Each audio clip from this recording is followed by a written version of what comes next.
भारतीय इतिहास में ऐसा कई बार हुआ है जब भारत ने चीन को उसी की भाषा में जवाब दिया है। ऐसा ही जून 1967 में भी हुआ था जब बीजिंग एयरपोर्ट पर हजारों की संख्या में चाइना के रेड गार्ड्स एंड चाइनीज लोग इंडियन एम्बेसी के 2 अधिकारियों के साथ बहुत बुरा बर्ताव कर रहे थे। उन्हें घसीटा जा रहा था और लात घूंसे मारे जा रहे थे। हद तो तब हो गई थी जब दुनिया भर की मीडिया में खबर चलने लगी कि चीन में भारत के 2 अधिकारी जासूसी करते पकड़े गए। इस हरकत से हर भारतीय का खून खौल उठा था। जवाब में भारत की सरकार ने भी चाइनीज एम्बेसी के अधिकारियों के साथ यही व्यवहार करके न सिर्फ चीन को मुंह तोड़ जवाब दिया था, बल्कि पूरी दुनिया को बता दिया था कि जब भी बात देश के सम्मान की होगी, भारत अपने दुश्मनों के आगे कभी भी नहीं झुकेगा। लेकिन सवाल उठता है कि आखिर चाइना ने इंडियन एम्बेसी के अधिकारियों के साथ ऐसा व्यवहार क्यों किया था और फिर कैसे भारत ने अपने अपमान का बदला लेने के लिए चीन को झुकने पर मजबूर कर दिया था। बात 4 जून 1967 की है। चाइना में भारत के एम्बेसी में तैनात 1962 बैच के IFS अधिकारी and second secretary mister Krishnan Raghunath अपने साथी एंड थर्ड सेक्रेटरी P विजय के साथ बीजिंग में घूमने के लिए निकले थे। पुरानी इमारतों और खंडरों को देखते हुए वे आगे बढ़ रहे थे। इसके बाद वो लोग वोफो टेम्पल बीजिंग बोटानिकल गार्डन में गए, जहाँ सोते हुए भगवान बुद्ध की मूर्ति रखी हुई थी। इसीलिए चाइना में इसे स्लीपिंग बुद्धा टेम्पल के नाम से जाना जाता था। भगवान बुद्ध से लगाव होने के कारण कृष्णन रघुनाथ इस तस्वीर को अपने कैमरे में कैप्चर करने लगे। लेकिन उन्हें क्या मालूम था कि भगवान बुद्ध की फोटो क्लिक करना उनके लिए बहुत बड़ा गुनाह बन जाएगा। अभी मुश्किल से 1-2 तस्वीरें ही खींची थी कि पीछे से उनके कंधे पर किसी ने हाथ रखा। पीछे मुड़कर देखने पर पता चला चीनी सेना के कुछ जवान खड़े थे, जिन्होंने कृष्णन रघुनाथ को मंदिर से फोटो खींचते देखा था। दरअसल पास ही चीनी सैनिकों की एक रेजिमेंट थी जहां फोटो खींचना मना था। चीन और भारत के बीच 1962 में हुए वॉर के बाद दोनों देशों के रिश्ते बहुत खराब हो चुके थे। चाइनीज मिलिट्री के सैनिक कृष्णन रघुनाथ और P विजय दोनों पर जासूसी का आरोप लगाने लगे। बार बार समझाने और सफाई देने के बावजूद चाइनीज आर्मी ने दोनों अधिकारियों को अरेस्ट कर लिया था। रातों रात पूरी दुनिया भर में ये खबर फैल गई कि चीन में भारत के 2 डिप्लोमैट्स जासूसी के आरोप में पकड़े गए हैं।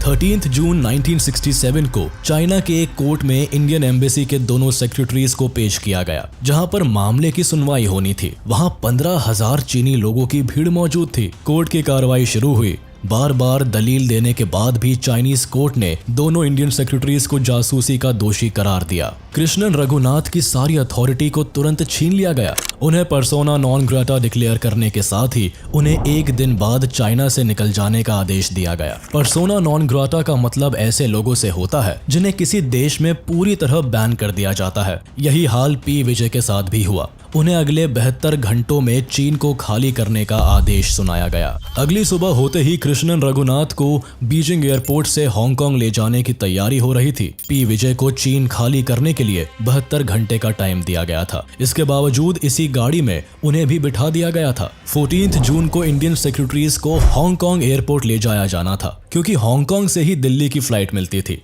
खबर मिलते ही बीजिंग एयरपोर्ट पर काफी मात्रा में चीनी लोग इकट्ठे हो चुके थे। जब गाड़ी से उतारकर इंडियन सेक्रेटरीज को एयरपोर्ट तक ले जाया जा रहा था, उसी बीच हजारों की संख्या में खड़े चीनियों ने न सिर्फ इन अधिकारियों का अपमान किया, बल्कि उनके ऊपर हाथापाई भी की। जब इंडियन ऑफिसर्स हांगकांग जाने के लिए बीजिंग एयरपोर्ट पर पहुंचे, उस समय एयरपोर्ट पर मौजूद रेड गार्ड्स ने दोनों ही इंडियन डिप्लोमैट्स के साथ मारपीट की। रेड गार्ड्स के अलावा वहां हजारों चीनियों की भीड़ लगी हुई थी। Second secretary Krishnan Raghunath and third secretary P विजय को हजारों लोगों की भीड़ ने गर्दन और बाह पकड़कर उनके साथ खींचतान की। इतना ही नहीं, उस दिन दूसरे इंडियन डिप्लोमैट्स के साथ भी चीनियों ने बहुत खराब व्यवहार किया। एक और सेक्रेटरी CV रंगनाथन को भी चाइनीज क्राउड ने फोर्सफुली सिर झुकाने के लिए मजबूर किया था। इंडियन एम्बेसी के जो भी स्टाफ ने इन दोनों डिप्लोमैट्स को मदद करने की कोशिश की, उनके साथ भी दुर्व्यवहार किया गया। चाइनीज रेड गार्ड भारत के अधिकारियों के साथ मारपीट कर रहे थे। उन पर थूका जा रहा था, लोग गालियां दे रहे थे। इस खींचतान में उनके पैर के जूते तक वही छूट गए। P विजय के साथ वहां की भीड़ ने बहुत ज्यादा बदसलूकी की। उनके साथ भीड़ द्वारा इतनी खींचतान की गई कि उनके पैरों से जूते तक निकल गए थे और वो बेहोश हो गए थे। एयरपोर्ट के बाहर खड़ी इंडियन एम्बेसी की कारों पर पेंट फेंक दी गई थी। दुनिया भर की मीडिया इस इंसिडेंट को कवर कर रही थी। वहीं दूसरी तरफ भारत के लोग इस तरह के व्यवहार के बाद खून का घूंट पी रहे थे। लोगों का गुस्सा आसमान छू रहा था।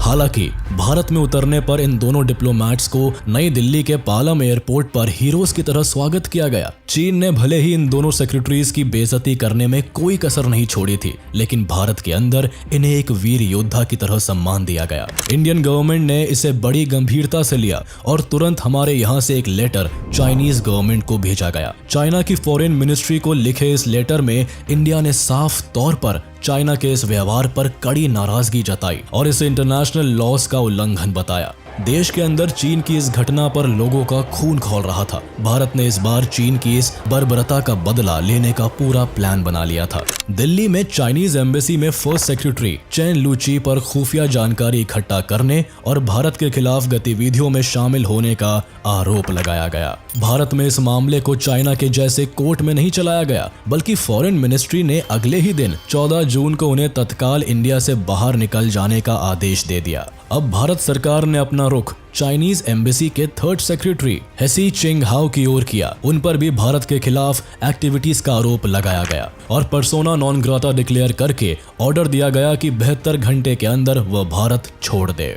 अगले दिन भारी संख्या में गुस्साए भीड़ न्यू दिल्ली में चाइनीज एम्बेसी के बाहर खड़ी थी। एम्बेसी के बाहर चीन के खिलाफ जमकर नारेबाजी हो रही थी। धीरे धीरे लोगों का गुस्सा बढ़ता गया। चाइनीज एम्बेसी की खिड़कियां तोड़ दी गई, गैराज में आग लगा दी गई, लोगों ने चीनी झंडा उखाड़कर फेंक दिया। लोग इंडियन डिप्लोमैट्स के साथ किए गए इस तरह के व्यवहार से इतना नाराज थे कि न्यू दिल्ली में चाइनीज स्टाफ के साथ हाथापाई करने से भी पीछे नहीं हटे। जो आग चीन ने दुनिया में भारत की छवि को खराब करने के लिए लगाई थी और चीन को लगा था कि भारत 1962 के जैसे इसे भी सहन कर लेगा, लेकिन इस बार चाइना गलत था। भारत ने भी चाइना को उन्हीं के स्टाइल में जवाब देने का ठान लिया था। चाइनीज एम्बेसी में भी जमकर मारपीट हुई और मारपीट में 7 चाइनीज एम्बेसी स्टाफ्स को हॉस्पिटल में एडमिट कराया गया।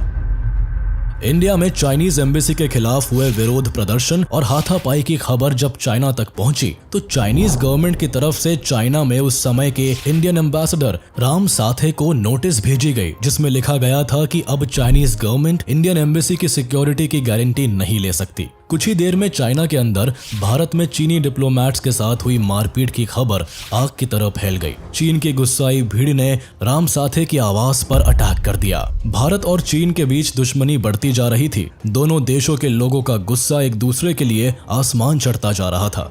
दोनों जगह एम्बेसी में होने वाली तोड़फोड़ से अधिकारियों की जान का खतरा भी बढ़ रहा था। सुरक्षा का हवाला देते हुए चाइनीज गवर्नमेंट ने इंडियन एम्बेसडर राम साथे को हाउस अरेस्ट का ऑर्डर दे दिया था और उन्हें कहीं भी बाहर आने जाने से मना कर दिया गया था।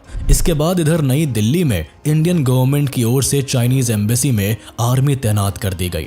एम्बेसी के अंदर मौजूद अधिकारियों एंड चाइनीज स्टाफ को बाहर निकलने से पूरी तरह मना कर दिया गया। उन्हें भी एम्बेसी में हाउस अरेस्ट के कंडीशन पर रख दिया गया था। हालांकि इस दौरान भी चाइना भारत को तरह तरह से धमकाने में पीछे नहीं था, लेकिन भारत का रुख साफ था। यह भारत 1962 से बाहर आ चुका था और अब किसी भी कीमत पर झुकने को तैयार नहीं था। चाइना की भारत को धमकाने की सारी कोशिशें नाकाम हो रही थी।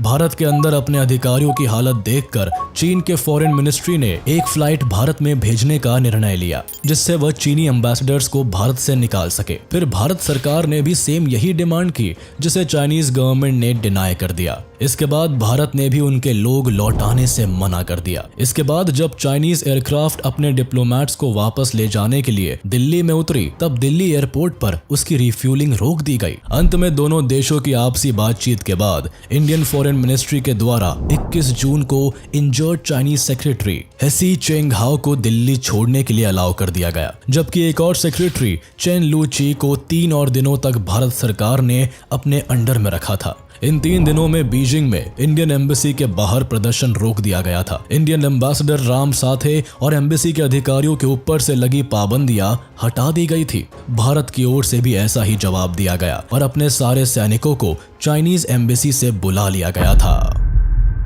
जब चाइना के दूसरे सेक्रेटरीज को चाइना ले जाने के लिए एयरपोर्ट ले जाया जा रहा था, उस समय इंडियन मिलिट्री ने दोनों सेक्रेटरीज को ठीक वैसे ही एयरपोर्ट के चारों तरफ घुमाया था, जैसे चीन ने इंडियन एम्बेसी के अधिकारियों के साथ बीजिंग एयरपोर्ट पर किया था। और इस तरह भारत ने चीन को ईंट का जवाब पत्थर से दिया था और बदलते भारत की तस्वीर को दुनिया के सामने एक अलग नजरिए से पेश किया था। हालांकि जून में हुए इस कॉन्फ्लिक्ट के बाद भले ही दिखावे के लिए पीस बहाल हो गई, लेकिन चाइनीज गवर्नमेंट ने इसे एक चैलेंज के तौर पर लिया और जल्दी ही भारत के नॉर्थ ईस्ट एरियाज में चाइनीज मिलिट्री के इन्फिल्ट्रेशन होने लगे।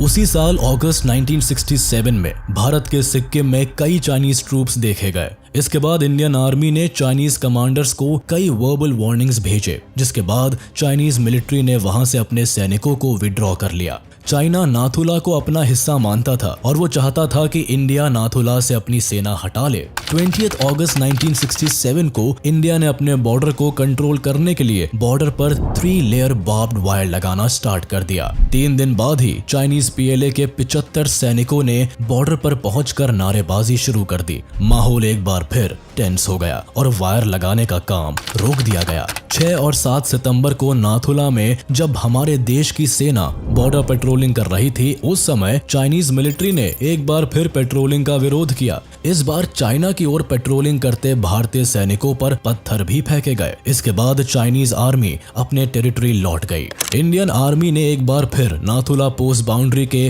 पास वायरिंग शुरू कर दी, लेकिन तुरंत 11 सितंबर को जब वायरिंग का काम शुरू हुआ तब चाइनीज आर्मी ने रिटेलिएट करना शुरू कर दिया। इस मामले को पीसफुली सॉल्व करने के लिए लोकल इन्फेंट्री बटालियन के brigadier Rai Singh Chinese army से बात करने के लिए बॉर्डर पर पहुंचे, लेकिन चाइना की आर्मी ने उन पर फायरिंग करना शुरू कर दिया। ब्रिगेडियर राय सिंह को इंजर्ड देखकर इंडियन आर्मी का खून खौल उठा। जवाब में इंडियन आर्मी ने भी फायरिंग शुरू कर दिया और पूरे चाइनीज बंकर्स को उड़ा दिया। 11 से 15 सितंबर तक चले इस कॉन्फ्लिक्ट में चाइना को अपने 340 से ज्यादा सिपाहियों की कुर्बानी के अलावा हार का भी सामना करना पड़ा। ऑलमोस्ट 450 से अधिक चीनी सैनिक घायल हो गए थे। इस कॉन्फ्लिक्ट में हमारे भी लगभग 88 सैनिक शहीद हो गए थे।